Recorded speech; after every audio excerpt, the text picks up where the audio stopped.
자, 이게 제가 준비해온 전반적인 내용이고요. 그 다음에 제가 질문을 좀 받고 싶어요. 제가 질문 받는 걸 되게 좋아하는 이유는 제가 뭐 필요하다는 걸 설명을 드린 것 같긴 하지만 어머님들이 개개인이 궁금해하시는 부분들이 있어요. 근데 이게 다들 가능한 한 들었으면 좋겠는 게 이 어머님께서 궁금해하시는 거는 또 저 어머니 같이 궁금해하세요. 그래가지고 그 필요한 질문을 해주시면 제가 설명을 드리면서 전반적인 부분을 좀 보완할 수 있을 것 같아요. 자, 혹시 궁금한 거 있으신가요? 네? 저는 세 가지가 궁금한데요. 네. 선생님. 적어야지. 네. 아니, 그 혼자서 네. 논술을 공부하는 건 몇 시간 네. 정도 투자하는 게 좋은지, 그 다음에 네. 그 수리 수업을 하고 계신다고 하셨는데 8월부터 10월이라고 하시고 네. 여기는 상시 네. 수리한다고 하셨는데 그건 어떤 식으로 수업을 하시는지, 맞아요. 그리고 말씀드려야 돼요. 5월 대학 모의 논술을 보시면 좋겠다고 하셨는데 네. 두 군데 추천하는 대학은 어디 정도가 되는지 좀 알겠습니다. 자, 이거 되게 좋은 질문인데, 제가 만약에 수업을 보통 4시간 하거든요. 4시간 끝나고 나서 독학으로 얼마나, 복습을 얼마나 하냐라고 말씀드릴 수 있죠. 제가 오랜 기간 동안 애들한테 이만큼 하라고 말했는데 어차피 안 했어요. 복습 안 합니다, 애들이요. 되게 바빠요, 애들이. 숙제가 영어 수학이 워낙 많아가지고 집에서 뭘 하라고 어차피 안 하거든요. 그래서 제가 포기하고 지금 쓰는 방법은 뭐냐면은 복습이 필요해요. 예습은 안 해도 되는데 복습은 필요하거든요. 저는 지난주 수업을 했으면은 거기다 복습은 그 다음 시간에 제가 시작할 때 도입부에 10분간 복습을 해줍니다. 했으면 좋겠지만 정말 안 해요. 안 하는 거기도 하고 뭐 일정상 못 하는 거기도 하거든요. 그래서 결과적으로 저는 독학이 개인적으로 집에서 추가적인 시간을 쓰는 건 추천하지 않습니다. 왜냐면은 우리나라에는 두 가지밖에 없어요. 한 가지는 뭐냐면은 논술 공부에서 논술 공부를 안 하는 친구들, 아예 지금 이 시점에서 안 하는 애들이 있습니다. 또 하나는 누구냐? 공부하는 애들이 있어요. 하는 애들 중에 제일 많이 하는 게 일주일에 4시간인 거예요. 4시간이면은 이 나라에서 지금 제일 많이 하는 거거든요. 굳이 더 많이 할 필요가 있다고 생각하지는 않습니다. 제가 아까 뭐 붙은 애들 다 말씀드렸지만 이 친구들이 전부 다 무슨 뭐 일주일에 논술 10시간, 20시간 하고 붙은 게 아닌 거고 딱 4시간 한 거예요. 애들한테 말하는 게 논술은 강의실 문 열고 들어와서 나갈 때까지만 고민하는 거고 이 문 닫고 나가면 수능을 하고 얘기하는 겁니다. 수능이 예전에는 수능 공부해서 정시 가는 게 좋은 전략이었고 요즘 문과생들한테는 수능 공부 열심히 해서 초점 맞춰서 수시를 가는 게 최선인 겁니다. 왜냐면은 정시나 학적으로 가게 되면은 누구랑 붙게 되는 거냐면은 이과 친구랑 붙게 되거든요. 자연계에서 수능은 자연계 친구들이 지내 수능 보고 위로 넘어오는 게 가능해요. 학생부도 자연계 학생부 가지고 문과로 오는 게 가능합니다. 학교가 좋아해요. 자연계 친구들 좋아합니다. 논술은 자연계에서 공부한 걸 가지고서 인문논술 보는 게 불가능해요. 논술은 이과생이 넘어오지 못합니다. 그래서 문과생 같은 경우는 가장 좋은 전략은 수능 엄청 열심히 해서 최저 잘 맞춰서 수시로 가자. 이게 사실은 가장 높게 가는 전략이기 때문에 남은 시간은 전부 다 수능 가라 그래요. 아까 말씀드렸잖아요. 중앙대가 최초 경쟁률이 50대 1이고 최저 맞추면 6대 1이 되는 겁니다. 정말 많이 떨어져 나가거든요. 그래서 모두가 수능하고 남은 건 저랑 4시간. 4시간만 논술하라고 합니다. 그래서 추가적으로 하지 말라고 얘기합니다. 왜냐면은 딴 것도 잘 못하잖아요. 할 거 많잖아요. 그래가지고 수학도 못하고 영어도 못하는 데 많아요. 그래서 그 시간을 투자하는 걸 추천하지 논술은 딱 4시간이면 충분한 거예요. 두 번째, 수리는요. 수리 보는 대학들이 있어요. 거기 프린트 잠깐 보시면요. 1, 2, 3, 4, 5쪽에 있어요. 4, 5쪽에 보면은 제가 아까 그 내신이랑 나와 있는 프린트가 있거든요. 4페이지와 여기 보라색으로 있는 거 있어요. 이게 보이시죠? 그쵸? 이게 이렇게 생기네요. 4, 5쪽에 수리 보는 대학들 넣어놨는데 수리를 기본적으로 저는 애들이 너무 위축되지 않았으면 좋겠어요. 왜냐면은 예를 들어서 연대가 수리 보는 대학 중에서 높잖아요. 연대가 수리를 봐요. 보는 건데 레벨이 어느 선이냐면요. 작년 문제 기준으로 봤을 때 애들이 그랬어요. 5등급 선형 푸시는 거라 그랬어요. 정말 타이트하게 보내가 4등급이라 그랬어요. 그러면 이게 이해가 안 될 수 있어요. 아니 연대 논술인데 왜 이렇게 쉽냐라고 하는 건데 이거에 자연계 논술 수리가 엄청 어려워요. 인문 논술은요. 인문이 어려운 거고 수리 논술은 빡세지 않아요. 학교가 뭐라고 표현하냐면 수학적 복잡한 계산 능력을 평가하는 게 아니고 수학적 개념의 이해 여부를 평가한다고 그랬어요. 돌려 말하면 예를 들어 뭐 확통이라 그러면은 조건부 확률이 뭔지 알잖아요. 조건부 확률의 정의를 알고 있으면은 연필 안 쓰고 암산으로도 답이 나오는 문제들이 종종 나옵니다. 애들은요. 그래서 애들이 작년 문제 같은 경우 실제로 봤을 때 5등급이면 가능했어요. 그래서 수리가 어렵진 않거든요. 그래서 수업 시간에 풀어줄 거예요. 언제 푸는 거냐면 이제 8월부터 대학교 풀세트를 푸는 건데 연대 문제를 푼다. 연대 그 푸는 주에는 연대 인문과 수리를 함께 풀어줄 겁니다. 이건 분리가 안 된다는 거 아셨으면 좋겠어요. 연대 문제는 인문 문제와 수리가 엉겨 붙어 있어요. 그래서 인문이 풀고 수리는 수리로 푸는 게 좋은 방법은 아니에요. 그래서 같이 푸는 거고 경희대 같이 풀어줄 거예요. 중대도 같이 풀어주는 겁니다. 그래서 인문과 수리가 결합이 되는 문제들이 많기 때문에 제가 같이 풀어준 거예요. 제가 뭐 졸업은 신방까지만 저 원래 그 이과 나와가지고 원래 공대 다녔었어요. 한양 공대 다니다가 너무 적성이 안 맞는 거예요. 그래가지고 저는 재수해가지고 신방과 가고 싶었거든요. 연대 신방과 갔는데 그 수학 원래 잘했거든요. 문과 수학 그렇게 어렵지 않아요. 그래서 수업 시간에 그 제가 인문과 수리를 동시에 같이 풀어주는 겁니다. 수리는 말씀드린 것 같고 모의는 아직 공개가 안 됐어요. 학교들이 이제 일정 하나씩 나올 텐데 제가 뭐 등록된 분들에게 보내드리긴 하겠지만 학교별로 방식이 달라요. 어떤 애들은 예를 들어서 성대 같은 경우는 원고지를 가져가고 끝이에요. 그냥 지네만 알고 있어요. 이런 애들이 있고 한양대 같은 경우는 원고지를 가져가서 참작해서 등수를 공개해버려요. 내가 1,400명 모으면 내가 1,400명 중에 1,300등이다. 등수 나온 거예요. 이런 애들이 있고 중대는 참석도 해줘요. 그래서 구체적으로 어떤 방식으로 진행할지는 공지가 떠봐야지 알긴 합니다. 그래서 제가 이거는 이제 뭐 저한테 번호가 있는 분들 제가 항상 보내드리거든요. 그래서 많이 볼 필요가 있는 건 아니고 그냥 2개 정도 봤으면 좋겠어요. 그래서 제가 만약에 그 지금 수강생들 같은 경우는 제가 어차피 보내드릴 거고 수강생이 아닌 분들은 이때다. 자 거기 보시면은 여기 앞에 유튜브가 있어요. 여기다가 모이는 수 일정이라고 공지를 올리거든요. 올리니까는 구독해 주시면은 제가 구독자 1000명 만드는데 큰 기여가 되실 겁니다. 그래가지고 올해 오늘 885명이거든요 지금요. 그래서 1000명 가고 싶어요. 저는 유튜브를 시작하면은 저는 한 10만 명을 시작하는 건 줄 알거든요. 500명 넘내려고 그러고요. 올해가 이제 2년차거든요. 올해 끝나기 전에 1000명 가고 싶어서 어머니 좀 도와주시면 제가 1000명 갈 수 있거든요. 그래서 구독해주시면 제가 일정이 뜨면 정리해서 올려드려요. 그러면은 그거 보시고서 지원해봤으면 좋겠습니다. 그리고 좋은 게 작년까지는 모의가 온라인 모의였어요. 코로나 때문에. 근데 막 올해부터는 어지간하면 오프를 볼 것 같아요. 학교 가서 캠퍼스 보고 경희대 한번 가보잖아요. 그러면은 진짜 가고 싶어져요. 애들이. 워낙 예쁘잖아요.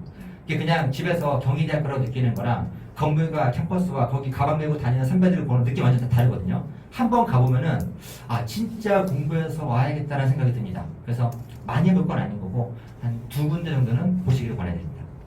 답변이 됐겠죠? 또 말씀해 주세요. 네. 두 개 여쭤볼 건데 네.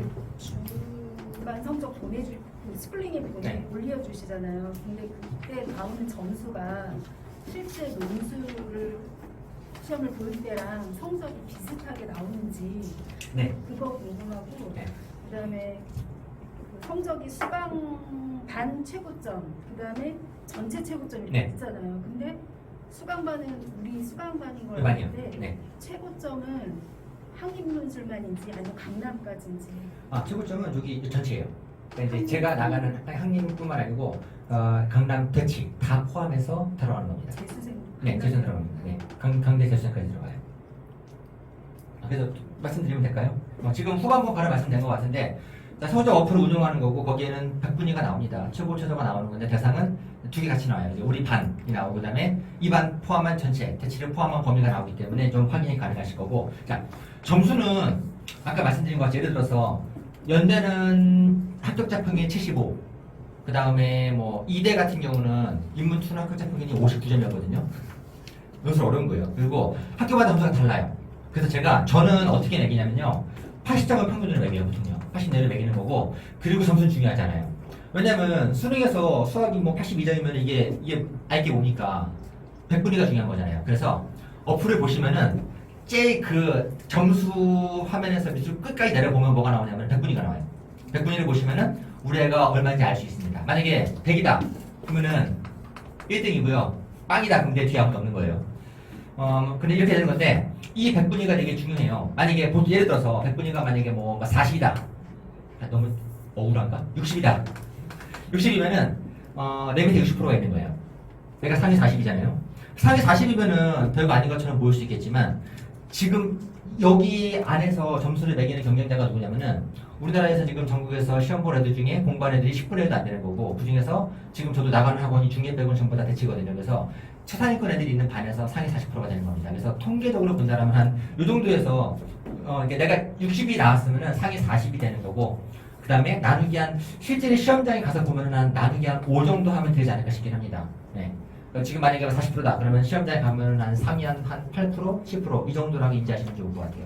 이게 진짜 초반부터 좋은 지역에서 제대로 배워서 공부하는 애들 중에 100분위가 되는 거고 그 다음에 이 100분위는 시간 지나면 점점 어떻게 될 것 같으세요? 지금 5월, 6월, 7월 점점 어떻게 될까요? 100분위는? 점점 성적이 좋아질 거예요. 왜냐면은 우리가 딱히 잘하지 않아도 신입생이 들어와요. 걔네가 바닥에 계속 깔아주는 겁니다. 어쩔 수 없어요, 이거는요. 늦게 들어오면은 그만큼 아무래도 성적이 낮아지긴 하거든요. 그래서 시간 지나면은 우리 애가 엄청 열심히 잘하는 것 같지는 않은 건데 적당히 하는 거에도 불구하고 100분위는 그냥 올라가게 돼 있어요. 계속 올라가는 거고 그 다음에 이제 시험장에서는 정말 100분위에도 들어오지 않았던 신기한 애들이 들어와서 바닥을 엄청나게 끌어올려주는 겁니다. 그래서 지금 나오는 100분위에서 상위에서 한 5분의 1 정도 까면 될 것 같아요.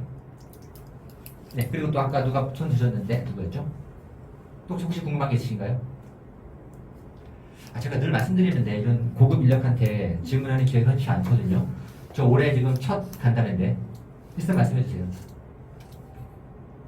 학년연술에 입문을 하는 선생님들이 많으시잖아요. 네. 그러면 그 선생님들마다 커리큘럼 똑같이 이렇게 하자고 하고서 매주 같은 수업을 하시는 건지 아니면 네. 선생님들마다 다 다른 수업을 하시는 다 달라요. 다 다릅니다. 선생님들마다 저도 뭐 프로그램도 저는 이거 쓰고 또 다른 프로그램 쓰는 분도 계신 거고요. 그 다음에 교재랑 진도가 다 다르게 진행합니다. 이렇게 좀 개별 좀 차이가 좀 있어가지고 각자 다른 컬러로 진행하고 있습니다. 왜요, 어머님? 딴 번 알아보시게요. 네. 저는 저희 아이가 지금 수업 듣고 있는데 네. 선생님 수업을 듣고 그거만 아까도 질문이 나왔잖아요. 네. 복습 안 하고 네. 그거만으로 가능하냐고. 네. 근데 선생님이 4시간 수업 듣고 그거에 대한 숙제만 해갖고 괜찮다고 하셨는데 네. 그거에 대해서 약간 불안감이 좀 있어요. 제 스스로. 네. 근데 아이한테 그런 내색은 안 했어요. 네. 왜냐면 안 했는데 그게 좀 불안한 게 있긴 있어요. 네. 네, 괜찮은지. 이런 거죠. 사실 저 논술 강사잖아요. 아이들이 논술을 갖다가 일주일에 30시간 한다고 하면 완전 땡큐죠. 많이 붙을 거고 되게 좋아질 거긴 할 건데 사실 뭐 대부분 여러분들이 그렇게 나오진 않거든요. 다른 이야기 많이 있으니까. 근데 제가 4시간으로 가능하다고 말씀드리는 거는요. 그러니까 지금은 4시간인 거예요. 지금 4시간이 되는 거고 4시간 동안 이제 한 번 쓰고 첨삭받고 다시 쓰고 2차 첨삭받고 이게 그 시간에 다 이루어지긴 하거든요. 여기 끝나는 거고 나중에 이게 정규반은 4시간이 되는 거고요. 파이널 때는 수업이 되게 많이 늘어나요. 그래서 이제 지금은 차근차근 다져나가는 시점에서는 그러니까 몰아서 한다기보다는 꾸준하게 그러니까 이제 끊이지 않게 4시간씩 꾸준하게 가는 게 되게 중요한 거고 만약에 뭐 학교가 다르긴 하겠지만 연대 파이널이다 그러면은 연대 시험 보기 1, 2주 전에 되게 수업이 잘게 생깁니다. 그때는 조금 더 투자를 많이 했으면 좋겠다고 생각을 해요. 근데 딱 그만큼입니다. 그래서 지금은 너무 걱정하지 않으셨으면 좋겠어요. 그러니까 물론 특이한 경우는 있어요. 예를 들어서 최저가 전혀 문제가 없는 애들이 있어요. 정말 상위권 애들 같은 경우는 최저는 문제가 없으니까는 논술 좀 더 할 수 있는 경우가 있어요. 혹은 정시를 거의 뭐 신경 안 쓰고 논술만 보는 친구도 있어요. 그런 경우는 또 많이 할 수 있는 건데 보통 일반적인 고3 학생 경우라면은 저는 남은 시간은 전부 다 수능하라고 말씀드립니다. 최저 맞추는 게 워낙 중요하기 때문에 그래요. 정말 많은 친구들이 최저 못 맞추고 떨어져 나가거든요. 안타까운 경우가 많기 때문에 그래요. 글을 너무 잘 쓰는데 펜을 잡을 기회가 주어지지 않는 거잖아요. 그래서 아이들한테 지금은 좀 작아 보이긴 하실 텐데 언제 늘어나냐면요. 추석 때 하고 9월하고 그 뒤에 뭐 11월은 엄청나게 늘어날 거예요. 수업이. 그래서 그때 지금 여력을 좀 주셨다가 그때 좀 집중해 주시면 괜찮을 것 같아요. 너무 걱정하지 않으셨으면 좋겠습니다. 오인원술도 네. 두번 정도 하라고 했는데 네. 학교를 뭐 어떻게 정해요? 학교는 아까 말씀드린 것 같이 그러니까 본인이 이제 가고 싶은 학교가 봤으면 좋겠어요. 그거 하나 있고 또 하나가 학교에서 모의논술 답안지를 냈을 때 피드백이 많은 학교들이 있어요. 좀 무성의한 학교가 있고 열심히 하는 학교가 있거든요. 근데 피드백이 얼마나 나올지는 그때그때 공지가 떠야지 알 수 있어요. 첨삭까지 해주는 경우도 있거든요. 그냥 온 거지만 가져가는 나쁜 애들이 있고 그다음에 첨삭해주고 점수 내주고 등급 내주고 등수 내주는 학교도 있어요. 그래서 가능한 그런 학교들 중심으로 한 2번만 보면 충분합니다. 제가 그거는 1점점 말씀드릴게요. 네. 수능 최저가 합격순을 나눈다고는 하는데요. 네네. 그 그 수능 최저를 제외한다면 네. 이 논술 같은 경우는 불합격의 원인이 뭐가 되나요? 못 썼겠죠. 못 쓰니까 떨어지는 건데 되게 힘들어하세요. 지금 어떤 질문인지 제가 압니다. 왜냐면은 수능은 떨어지고 나면 내가 왜 떨어졌는지 알아요. 문제가 공개가 되고 점수를 보면 이게 아는 건데 논술은 11월에 시험 보고 문제가 다음에 3월에 공개가 돼요. 그때 이미 게임 끝났기 때문에 관심도 없는 거고 그 다음에 우리 애가 왜 떨어졌는지에 대한 데이터 공개가 안 되거든요. 그래서 되게 궁금해하세요. 궁금해하시는 건데 그거는 뭐 워낙 개별적인 차이가 크기 때문에 어떤 아이들은 그러니까 이제 크게 본 두 가지예요. 한 가지는 저는 이렇게 표현하거든요. 하나는 이 머리가 있어요. 머리가 있고 손이 있는 건데 그러니까 문제를 머리에서 계획을 잘못 세우는 친구들이 있고요. 독해부터 계획까지가 문제가 되는 경우가 있고 계획을 기호 짜고 계획 세우는 건 잘하는 건데 글로 풀어내는 거 못하는 친구들이 있거든요. 이거 되게 좀 달라요. 그리고 해법도 좀 다릅니다. 강의를 줄 수 있는 이유밖에 없어요. 제가 강의를 통해서 머리를 어떻게 쓰는지를 개선해 주는 건 이 부분은 가능한 거고 손을 써서 움직이는 거는 이거는 그 어떤 강사도 줄 수 없는 거예요. 제가 글을 쓰기에 갈굴 수는 있어요. 하지만 본인이 쓰면서 그러니까 그냥 정말로 시간이 흐르면서 자연스럽게 손은 되게 매끄럽게 움직여 나갈 겁니다.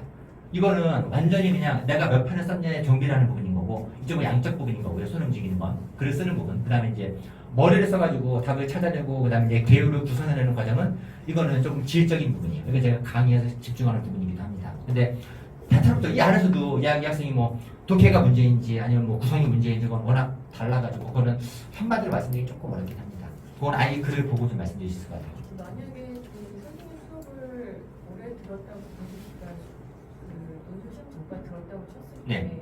그럼 그 훈련을 계속 받으면서 네. 시험을 보는 거잖아요. 네. 그럼에도 불구하고 그 논지에 따라서 못 쓰고 나온 사람들이 있나요? 그러니까 분량 말씀하시는 거죠. 분량을 못 맞추거나 제가 지금 그 시험 전형을 모르겠는지 네. 분량을 못 맞추거나 논지에 맞지 않게 쓰거나 그러니까 논지에 맞지 않게 쓰는 거는 시험장은 잘 몰라요. 풀 때는 다 기분 좋습니다. 답을 썼다고 생각을 해요. 다만 말씀하신 것이 분량이 안 나는 경우가 있어요. 되게 드물어요. 분량 안 나는 경우는요. 애들이 지금 만약에 애들한테 뭐 2천 다 쓰라 그러면 되게 부담스러워하거든요. 한 3, 4개월 지나고 나면은 뭐가 부담스럽냐면은 분량을 줄이는 거 부담스러워요. 그러니까 분량이 안 찼다. 이거는 진짜 그거는 할 말이 없는 거예요. 그거는 그냥 본인이 정말 열심히 안 한 거고 3, 4개월만 지나가면은 원래 대학들은요 써야 될 분량보다 적게 내줍니다.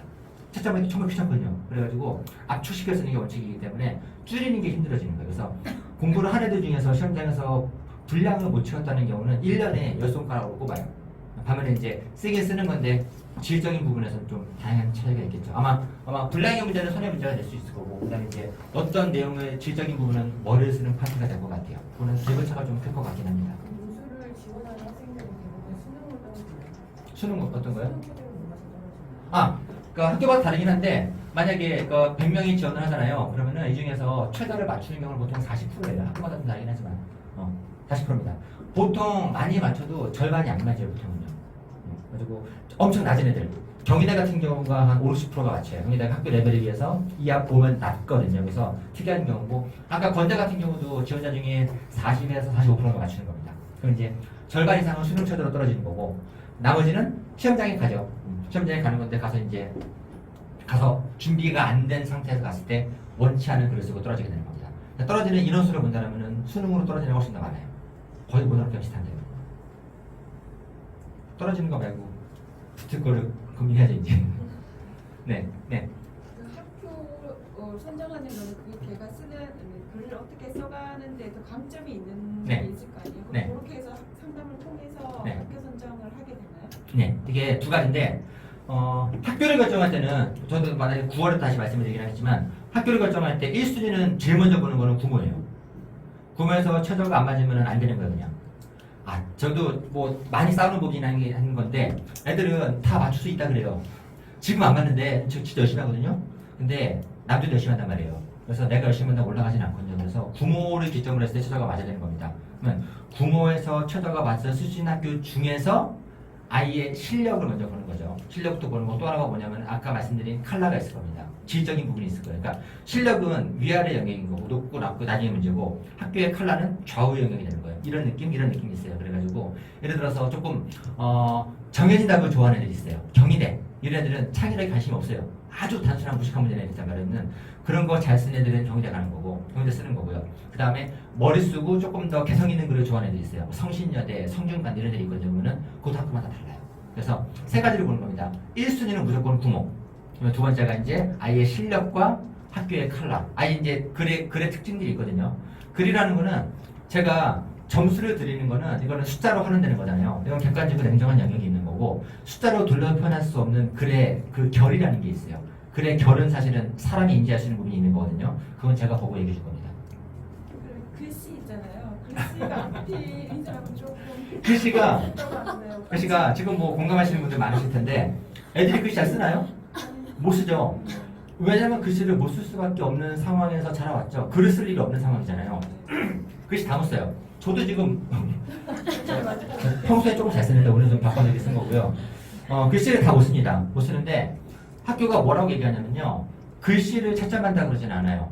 근데 학교가 이게 공식적인 기준에서는요. 글씨는 단 한 번도 언급이 나온 적이 없어요. 다만 설명회에서 말씀을 하세요. 교수들이 뭐라고 하냐면은 글씨를 잘 쓸 필요는 없는데 성의 있게 써달라 그래요. 어떤 느낌인지는 아시겠죠? 그러니까 저 같은 애들은 글씨 못 쓰는 사람이 저 같은 애들은 글씨를 성의 있게 써야 되는 거예요. 그러니까 운이 좋아서 글씨를 원래 잘 쓰는 애들이 있어요. 걔네들 그냥 쓰면 되는 거고 그 다음에 안 되는 경우는 뭐냐면은 글씨를 못 쓰면서 무성하게 쓰는 애들이 있어요. 갈겨 쓰는 애들. 근데 그게 생각보다 선이 되게 관대합니다. 이게 어떻게 아냐면은 대학들이 합격 대답을 공개하는 방식이 두 가지가 있어요. 타이핑해서 공개하는 학교가 있고 답안을 그냥 스캔 떠서 공개하는 경우가 있거든요. 스캔 떠서 나온 답안을 보면은요 글씨가 되게 엉망이에요. 생각보다 관대합니다. 그래서 교수들이 그렇게 얘기해요. 잘 쓸 필요 없는 건데 성의 있게 읽을 수만 있으면 된다고 하는 건데 완전 거짓말 같지는 않더라고요. 전교 1, 2, 3등 답안이 공개가 되는 거 보면은 답안 글씨 되게 엉망이에요. 근데 진짜 그 사람들 말대로 읽을 수 있는 선까지 가는 겁니다. 근데 봤는데 내 자식이 좀 읽을 수가 없다. 그러면 그건 그 정도가 문제가 되는 거지. 글씨가 그렇게 중요하지는 않습니다. 아주 미미한 부분. 그리고요. 수능 그때 제가 들었던 거는 네.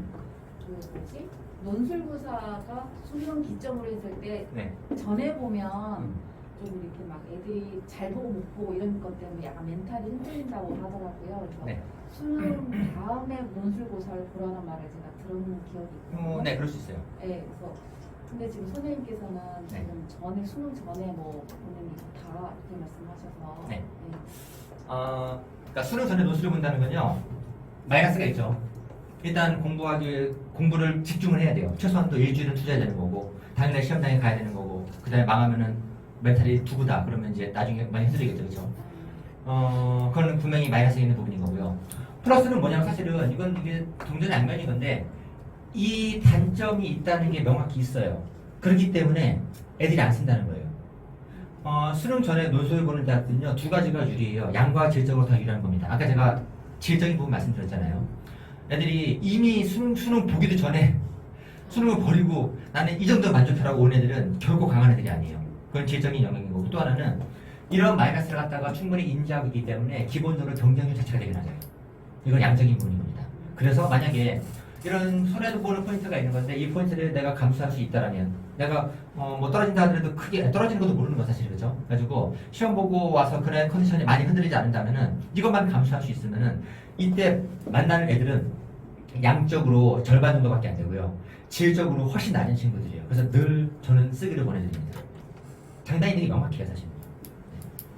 되게 저 레벨 학교, 그래서 홍대 레벨이 만약에 동대 있잖아요. 그러면은 수능 뒤에 있는 동대보다 수능 전에 홍대가 하기 훨씬 쉬워요. 네. 진짜 오랜 경험에 거의 똑같은 경험입니다. 매년 똑같아요.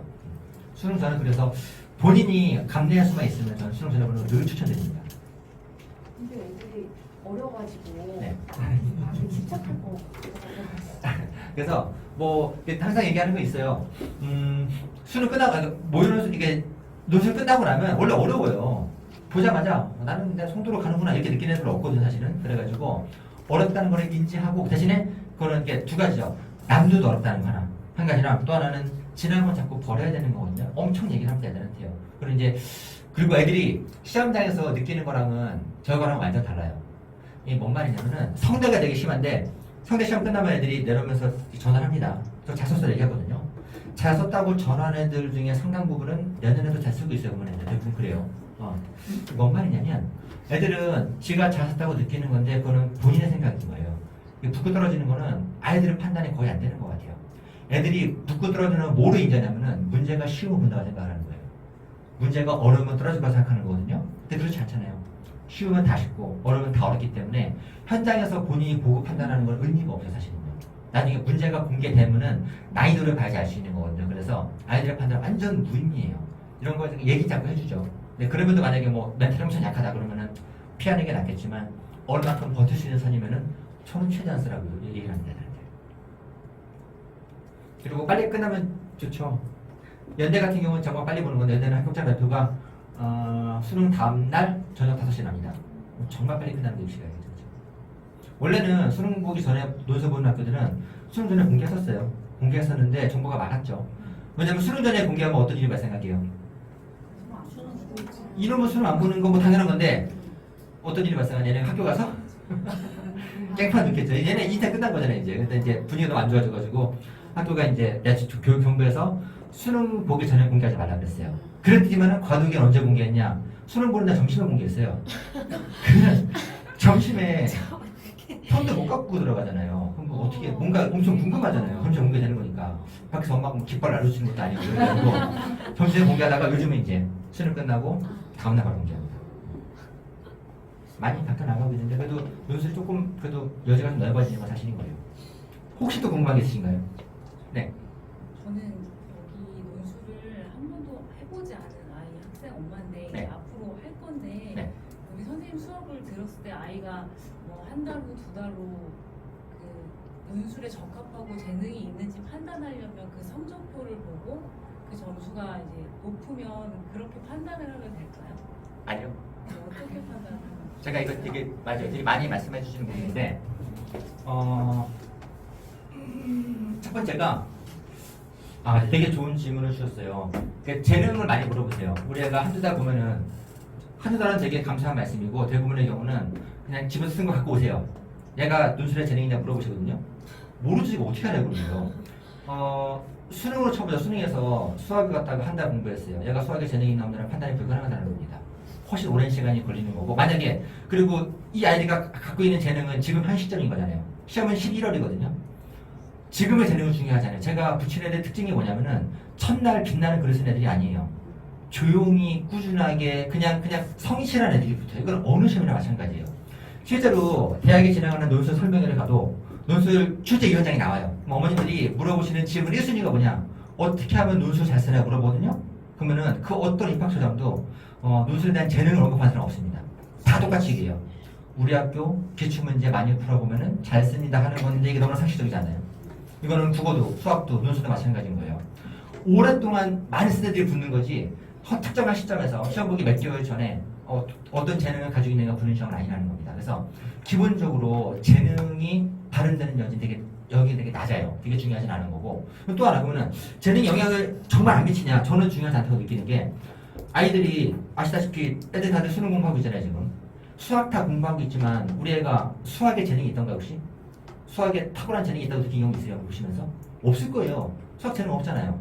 근데 아니 재능도 없는데 왜 공부했는데? 신기하잖아요. 왜 재능도 없는 공부시키고 있나요? 재능이 없어도 공부하면은 1등급이 나오거든요. 수능 수학은 재능이 아니에요. 저 이과에서 수학 올림피아드 했었거든요. 올림피아드는 저 첫 주 수학하고 바로 포기했어요. 올림피아드는 재능이에요. 올림피아드는 10대 소년들이 강사보다 훨씬 잘 풀어요. 그런 문제들이 있어요. 수학은 그냥 빛나는 걸 뽑아내는 올림피아드는 이거는 많이 푸는 게 잘하는 게 아니에요. 학생이 강사보다 잘 푸는 문제가 되게 많거든요. 그래도 옆에 있더라고 전 바로 포기했어요. 수능은 재능이 아니에요. 수능은 노력입니다. 수능은 누구나 만점이 가능한 시험이에요. 물론 아주 하게 일부는 안 될 수 있겠지만 그래서 수능도 마찬가지고 논술도 일반 전형들은요. 빛난 애들 뽑는 게 아니고 성실한 애들이 노력을 통해 성취할 수 있는 그 결과물을 평가하는 시험이거든요. 그래서 재능은 중요하지 않아요. 그래서 아이가 뭐 한두 달 지나고 나면은 그 시절에 능력이 있겠죠. 만약에 5월에 시작해서 이쯤에 시작했다가 2달 지났을 때 이쯤 왔을 수가 있어요.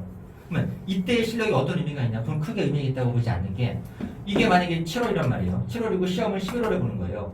7월에 이 정도 있는 건데 나중에 시간이 지났을 때 7월까지 공부하고 나 좀 쓰는구나. 그러면 놀아. 그러면은 실력은 점점 뒤로 갈 거고 이때 의지를 가지고 열심히 쓰면은 더 올라가긴 할 겁니다. 되게 정직한 과목이에요.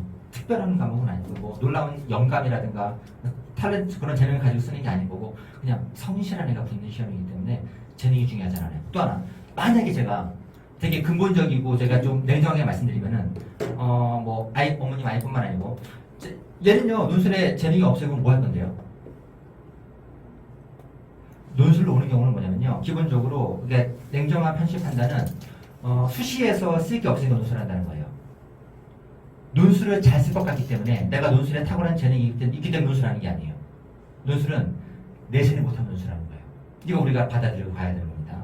내신 잘하면 논술 아니에요. 그래서 실제로 보면은 똑같이 시작을 했어도 만약에 내 그 재능이 혹은 재능이 더 중요하다고 보진 않지만 성취도가 낮은 경우가 있겠죠. 성취도가 낮으면 어떻게 되는 거냐? 낮은 대학을 쓸 거예요. 낮은 대학에서도 정시보다 높게 쓴다는 겁니다. 어떤 말씀인지 아시겠죠? 그래서 재능에 너무 신경 쓰지 않았으면 좋겠어요. 우리가 논술을 시작하는 이유는 내가 논술을 잘 쓸 것 같기 때문이 아닌 거고 내가 내신을 못 봤기 때문에 시작하는 겁니다. 그래서 내가 논술의 성취도가 달라질 수는 있겠지만 그것이 논술을 지속하냐 아니냐 영향을 미치지는 못해요. 대안이 있으면은 대안으로 갔을 겁니다. 논술은 차차선이에요. 우리나라에서 대학교에 제일 좋은 점은 학종인 겁니다. 학종이 1순위고 학종이 안 되면은 수능하는 거예요. 그다음에 학종과 수능보다도 그 선이 좀 불만족스럽다. 더 높게 가고 싶다. 이때 논술하는 거기 때문에 논술 다음은 대안이 없어요. 그래서 논술을 안에서 대안을 찾는 거고 논술을 안에서의 대안은 성취도가 조금 낮은 경우는 대학을 낮춰갈 거예요. 낮추면은 합격률이 훨씬 높아지긴 하거든요. 근데 낮춰도 정시보다 높게 간다는 겁니다. 제가 조금 좀 냉정하게 조금 싸가지 없이 말씀을 드리긴 했지만 이게 사실은 가끔 애들이 착각을 해요. 아이들이 착각하는 게 뭐냐면은 내가 논술을 할까 말까 고민하거든요. 논술을 할까 말까 고민하는 아이들에게는 사실은 선택지가 많지 않다는 거예요. 이거를 고민하는 순간 논술을 해야 되는 아이들인 거예요. 근데 나에게 선택지가 있다고 오판하는 순간 공부를 안 해버려요. 공부 안 하고 논술 안 쓰냐? 어차피 써요. 공부를 하건 안 하건 어차피 원서 쓰고 시험장에 간다는 결론은 똑같습니다. 그래서 공부를 했으면 좋겠다고 말씀드리는 거예요. 좀 차가웠나요? 또 혹시 궁금한 게 계신가요? 자, 그래서 오늘 1시간 반 정도가 됐네요. 되게 질문이 많이 주셔가지고 제가 또 놓친 부분이 있었는데 다들 작은 부분들 말씀해 주셔가지고 제가 디테일을 설명을 좀 드렸고 제일 중요한 게 뭐지? 개강이 이번 주 개강이 제일 중요한 거죠. 이번 주 일요일날 개강을 합니다. 그래서 원서를 안 쓸 거면 상관없어요. 근데 아시잖아요. 쓸 거라는 거. 원서 쓸 거고 시험장에 갈 거거든요. 그래서 붙으려면은 움직여야 되는 겁니다. 그래서 지금 제일 좋은 건 1월에 오는 거였어요. 1월 지났잖아요. 지난 거 우리 돌아보지 않는 겁니다. 가장 가까운 시점은 5월인 겁니다. 그래서 이번 주 개강하니까는 참고해 보시고 혹시 추가로 개인적으로 궁금한 게 있으면 와주시면 답변해 드릴게요. 오랜 시간 고생 많으셨고 노력하신 만큼 아이들이 넓은 시야를 가지고 도전하는 만큼 올해 입시에서 좋은 성과 보셨으면 좋겠습니다. 감사합니다.